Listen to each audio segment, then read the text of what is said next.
This is the brief on the Doolittle raid. Picture it. It's early 1942. The U.S. is still reeling from Pearl Harbor, right?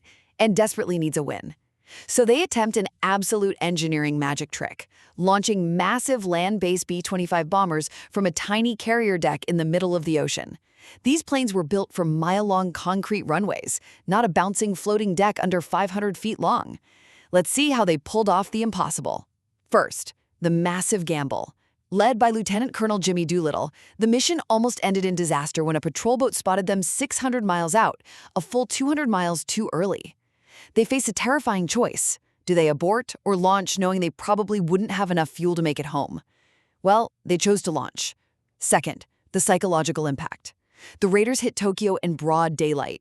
Honestly, while the physical damage to their factories was pretty minor, the mental shock was totally devastating. It proved right there that Japan was not invulnerable, completely shattering their sense of safety. Finally, the strategic consequence. Most crews crash-landed in China, saved by brave civilians who paid a terrible price for helping. But militarily, the result was huge. Japan panicked and pulled their best ships back to guard the homeland. This shift left them totally out of position and vulnerable for the decisive U.S. victory at the Battle of Midway. While the raid didn't actually destroy much physically, it was an absolute masterstroke of morale and strategy that turned the tide of the Pacific War.